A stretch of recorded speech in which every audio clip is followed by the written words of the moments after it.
we were discussing about the region definition. Okay? I hope everybody remember the region definition. What do you mean by region definition? Okay? And what is the iterative solution for arriving at data flow equations? Okay? Let me begin with that. Okay? We were considering with respect to region definition. Suppose there are two nodes, N and D. Okay, suppose there is a node called N, okay, and which particularly you are defining a value for a specific variable. Okay. And after that, immediately you have one more node wherein you are making use of a value of previously defined variable. Okay. So in between, if you don't have any intermediate nodes that is stealing the previous value of the node that is being defined, then the definition, okay, in the node where you are making use of the value of a previously defined variable, I call it as VD, that is a reaching definition. We arrived at many equations, okay, that is, let me tell you, general equations for reach analysis. Just I'll give 5 minutes, I'll take up 5 minutes for just going through the things that we have already discussed. General equations for reach analysis is nothing but the computation of reaching definition at the node n. As I've already told, you need not by heart this. You need to understand what is region. It is the entry point with respect to the node n. Reach out n is exit point of a node n. Okay. And what is the equations for computation of the entry point with respect to node n? That is, I need to consider the predecessor nodes with respect to node n. Okay, I have to pass through the predecessor nodes of node n in order to reach node n. That's why I have written reach out node n, where n is belonging to predecessor nodes of node n. Once I have the entry point of a particular node n, I have to compute the exit point of a node n. Okay. In order to compute the exit point of node n, I have to do an entry with respect to node n, and if any value is being defined earlier and it is being redefined, if you are giving a new definition, then you are killing the previous value of a variable, specific variable at node n, and you are generating a new value. That's how this is being written. You need not by heart. Okay, and these two things should be included within the parenthesis, and these two things should be joined with the generation, that is the redefinition of a particular variable at node n by a union operator. And each term should be defined. What do you mean by generation at node n? And killing the particular variable at node n should be mentioned properly. That is Vn and Vx. Okay. This is how I can arrive at general equations for reach analysis. Similarly, I have equations for the availability of expression. I have already told you what do you mean by avail. Avail is nothing but availability of the expression. In the compiler design, basically, you need not recompute the value for a node again and again. Instead, you will compute it once and you will make use of the value of the expression as in whenever it is required until there is no change in the variables used in the expression. Okay, that's how. Okay, so avail n, it is same. It is following the same thing as that of reach analysis. Avail n, you are considering the predecessor nodes over here. Then after that, you have something called avail out n, such that if you are having or if you are destroying the previous value of the expression, then you have to mention kill n. Then if you are redefining or recomputing the value of an expression, then I call it as generation of a value at node n. Okay, this is with respect to the expression, not variable. That is avail equations. After that, I have something called die-variable equations, that is with respect to a specific variable, how it can be used.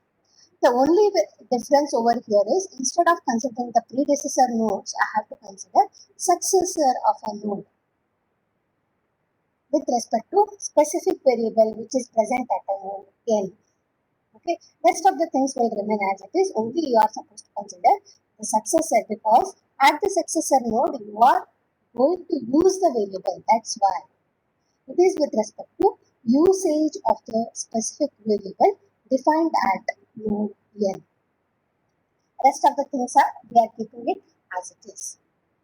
Okay, and we have gone through classification of analysis based on the forward backward analysis or any path or all path. Okay, that is based on how the input is being received from a single path or all of the paths which are being drawn in the CFG. Okay, which analysis should be carried out? Whether I have to carry out reach analysis, live variable analysis, or availability of the expression analysis. Okay. One of the important points that you have to focus here is about the iterative work list algorithm, which will be sure short question in your final exam also. Okay. That is work list algorithm for data flow, and it is iterative in nature. Okay. What is that algorithm? Let us check. Going for this, Before going for this, let me tell you about the pseudocode associated with this particular algorithm. What is that? First and foremost, here you should know about what do you mean by reaching definition, VD. Okay. First step you are doing in iterative worklist algorithm is initializing the reaching definition of which are flowing out to null. You can see it over here for all n belonging to the nodes. Okay, reach out, that is the reaching definition with respect to all the nodes you are assigning or initializing the value as null set over here. Okay, if you can see for all the nodes you are initializing the value for a reach out definition as null. After that, keep a work list of nodes to be processed. Work list is nothing but you are filling up the work list with all the nodes present in the graph. Okay, here work list is equal to nodes. So I'm doing side by side. With the pseudocode, I'm associating the algorithm. Okay. After that, at each step, remove a node from the work list and you try to process it. Process it means you try to arrive at the general equations, flow of equations which we have already seen. Okay, and here as we are making use of the word iterative, so it involves iteration by making use of a loop over here. Which loop we are using? We are making use of a while loop. Until and unless work list is empty, you try to repeat all these steps again and again. You take a node from the work list, assign it to a node n, okay, and you remove it from the work list. That's why. At each step, you remove a node from the work list and try to process a specific node from the work list. Okay, work list. This particularly indicates that you are removing the node n from the work list. Okay, this particular symbol indicates that you are removing the node n from the work list. Then you assign old value. You assign old value is equal to reach out n. You know what is a reach out n? How we are computing reach out n? Already you know it. Okay, and these two are flow of equations which we have already seen. That is reach n and reach out n.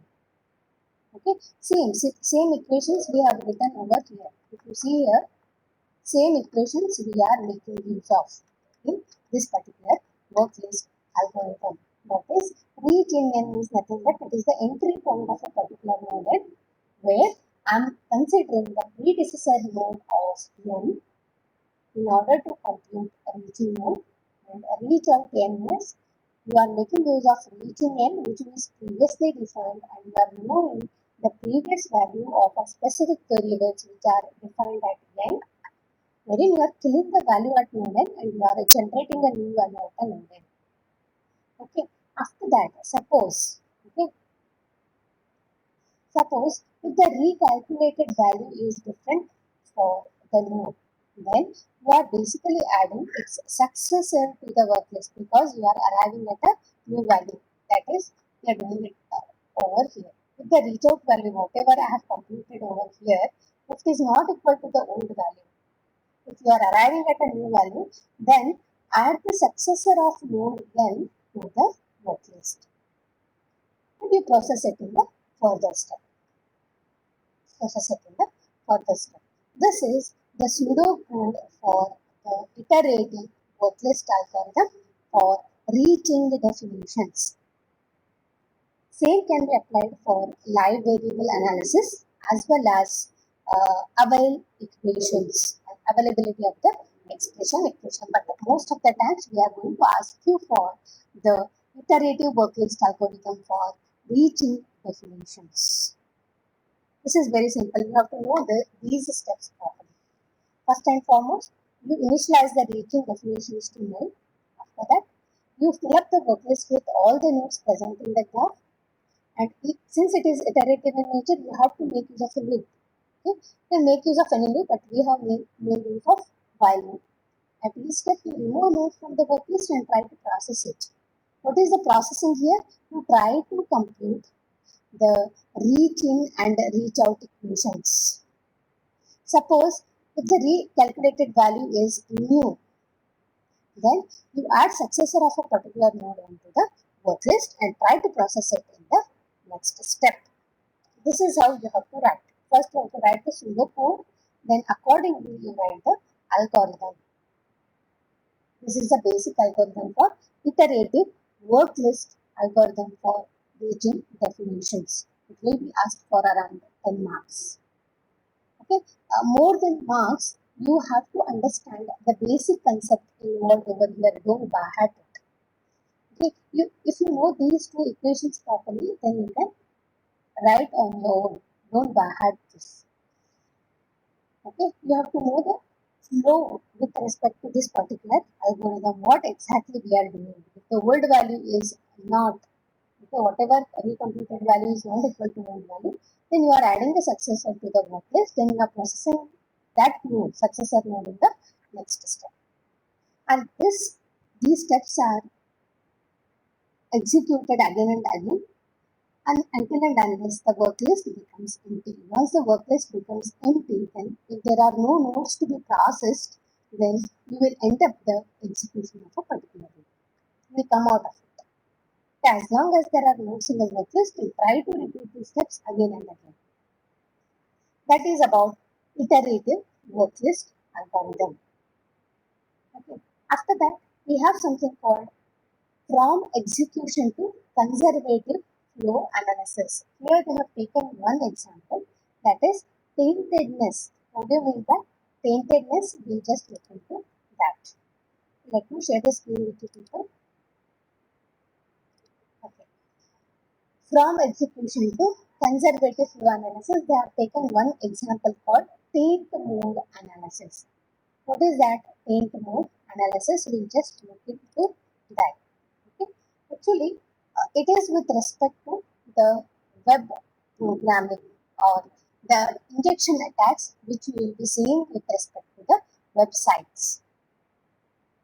Okay, actually it is analysis that is built into the Perl programming language. Okay, with the help of taint mode analysis, they are explaining how you can make use of data flow testing in order to detect any malicious errors that you can find whenever a particular data validation is done in forms on particular website.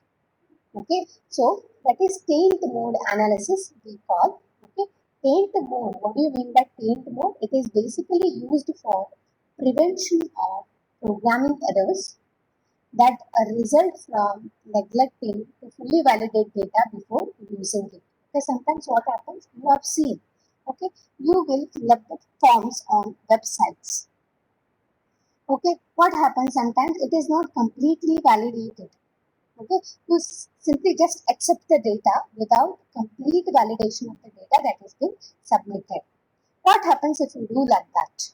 Okay, what happens is that if there are some malicious users, okay, and if you have written a Perl script, okay, in order to fetch a field from the web form, Okay, there are certain chances for a malicious user to provide path to sensitive files. Okay, that is, web form may redirect a malicious user, okay, to a path to a sensitive files. Okay, and this can be detected and it can be prevented using taint mode. Okay. Taint mode, this is the new terminology. I think you people are hearing it. Taint mode, basically it will detect and prevent the use of tainted waveform input in a sensitive operation like opening a file. Basically, it is associated with Perl programming language.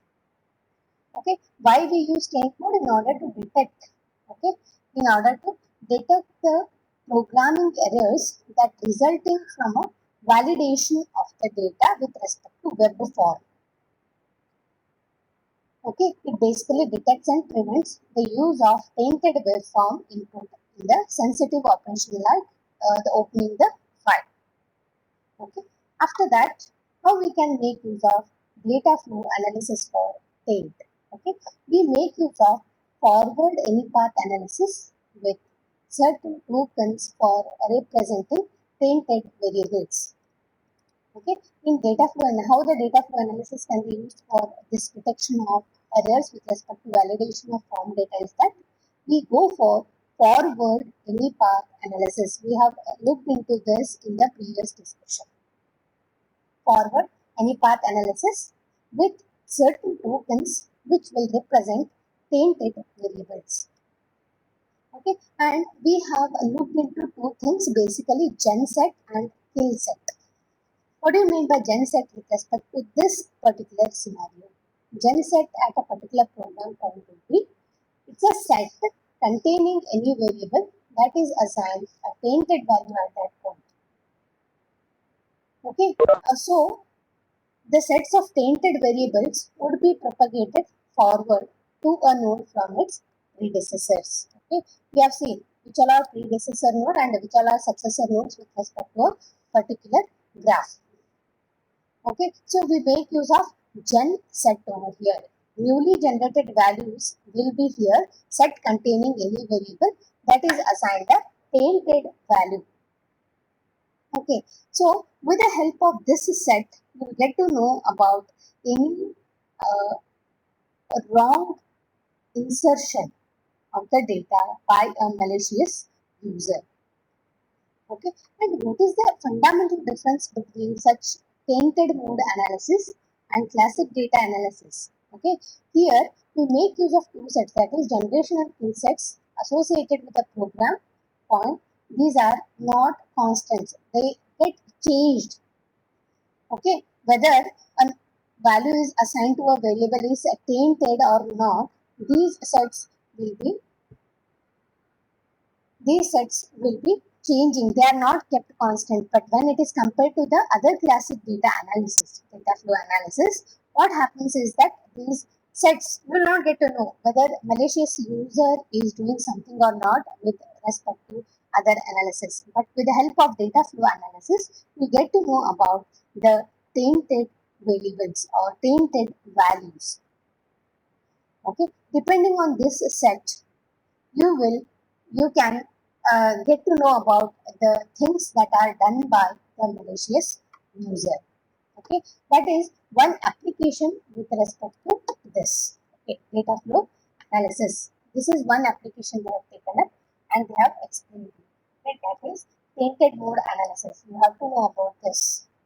Okay, from execution to conservative flow analysis, how it is being carried out is, they have explained here the application of data flow analysis, and they have considered taint mode analysis, which is particularly built into the program called Perl language, the Perl programming language. First and foremost, you have to know what do you mean by taint mode analysis. It is with respect to the validation of web data form. Okay, and how the malicious user can have access to the sensitive files and how it can be detected using data flow analysis. Okay, this is very important. It can be asked. Okay, but the chances are less, but you should know what you mean by taint mode analysis and how we can apply data flow analysis in order to overcome or in order to detect the things done by malicious user. Okay. After that, they have represented using the lattice set. Okay, how it can be done. Okay, uh, this is the power set lattice of set ABC, and it contains all the subsets of set and ordered by set inclusion. Okay. Here they have explained the taintedness of the expression with the help of the variables, that is ABC. ABC, that is without even knowing what the expression is, we can say if the expression is tainted in the first evaluation or it must be evaluated in the second evaluation. Basically, with the help of this lattice, a power set. If there are 3, then 2 raised to 3. Okay, though they have constructed a lattice set, okay, lattice using the variables without knowing what the expression is, and they will get to know about the taintedness of a particular expression, whether it is done in the first evaluation or in the second evaluation. Okay, and this you can just you have to know this. Okay, what do you mean by lattice, power set lattice? But the most important point that you have to know is about this taint mode analysis in this particular discussion. Okay, lattice you can just go through it. Okay, but more focus should be towards taint mode analysis and how it can be used and how I can apply data flow analysis for this. Okay, and what is the difference between classic analysis and this data flow analysis with respect to this taint, that is validation of web form data. Okay. After that, I have something called the data flow analysis with arrays and pointers. Arrays and pointers, how I can have data flow analysis for these data structures called arrays, and the pointers, how can I analyze. Okay, so suppose let me consider two statements over here. Okay, that is, consider following the co-sequence, that is a of I is equal to 13 I have assigned, and there is one variable k is equal to a of j. Okay, are they representing definition use pair? Can you just arrive at that? Are they? See, as long as j is equal to a, you cannot get to know, okay, whether these are representing definition use pair. This is what I call it as a definition. You already know it. Assignment I have done. So this is definition and this is use. But on what basis you are telling it as a use? Because two different variables are used, I and j. If at all j is equal to I, then I can say that these two are defining du pair. Because a of I am assigning the value of a of I to k. Okay, this is definition and this is the use. Okay, they are, if the values are I and j are equal, then only they represent du pair, otherwise it is not. Okay, so what is the conclusion here is that a static analysis if you do, then you cannot determine whether they are representing du pair or not. Okay, even with respect to pointers also. Okay, suppose if a of 2 is equal to 42 and I is equal to b of 2. Okay, can you just say that both are pointing to the same memory location? Okay, a of 2 is equal to 42 and I is equal to b of 2, then can you just come to the conclusion that both are representing or both are referring to same memory location? Or can you say that both are representing same definition use pair? Because here E of 2 is different and B of 2 is different. They both are different. But if A of 2 and B of 2, B is alias for A, then I can say that these two are defining DU pair. That is what we call it as aliasing. Okay, if two different names are referring to the same storage location, suppose the array A and the array B, they are both are same, one and the same. If B is alias for A, if B is another name for A, then both are pointing to the same memory location. In that case, I can say that both are pointing or they are referring to the same object. Okay, here if you see int A, it is with respect to Java. You already know I'm defining the new array by making use of a keyword called new. Okay, int B is equal to A. This is what I call it as alias because I'm making B to point to A. Okay, B is also same as that of A. Okay, here two different names for the same. They are dynamically allocated. This happens during the runtime. Okay, and assignment to part of A is also an assignment to part of B because both are pointing to the same memory location. That's fine. Here you can come to the conclusion that okay, both are having same pointing to the same memory location. They are defining DU plane. Okay. This is with respect to arrays and pointers. How we can apply data flow analysis.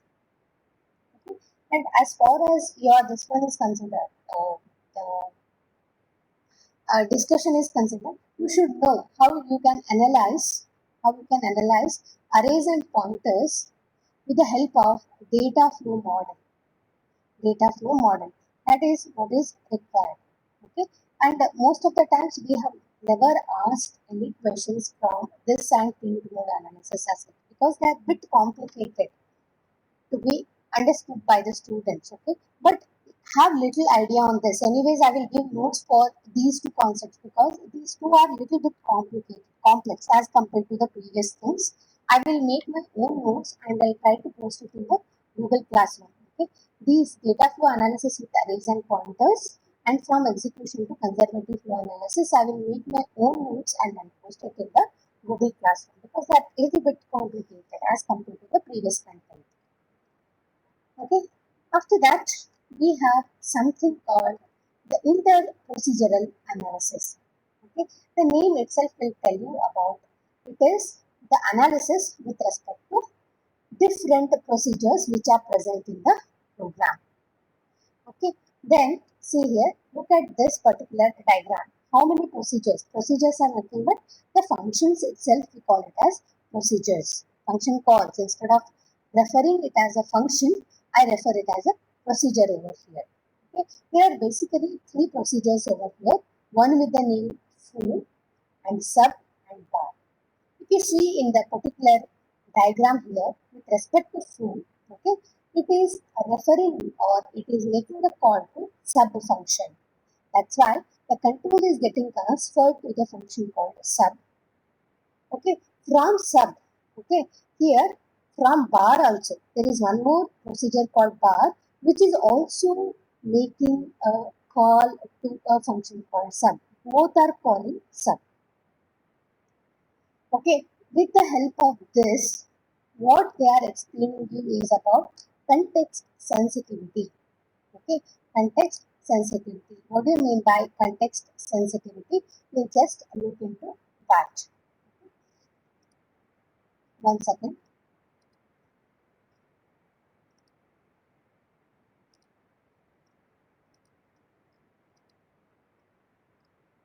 Okay, here. Okay, what do you mean by context sensitivity? Okay, the same diagram I have taken up and I'm trying to explain you about the context sensitivity. Which one you call? It is with respect to interprocedural analysis. Interprocedural analysis. What do you mean by context sensitive interprocedural analysis and context insensitive interprocedural analysis? First we look into this context sensitive. Okay, what exactly this analysis means? Okay, it basically tells you here which is the main procedure that is common for both the things, that is sub. Sub is being called from foo as well as from the function bar also. Okay, so with respect to context sensitive analysis, it will differentiate that sub is called from foo as well as from bar. Okay, but if you go for context insensitive analysis, it will not differentiate. Okay, so what it means is that who could call sub and sub could then return to bar. So There is no differentiation as such. Here, if you can see, the red dotted lines are basically with respect to the function call made by the function foo, and after the computation of a value, sub is returning that value to this point, that is foo function. Similarly, over here also it calls the function sub and it will return once the computation is done separately. That is, this is well defined in context sensitive interprocedural analysis. Interprocedural basically it is you are carrying out the analysis with respect to more than two procedures.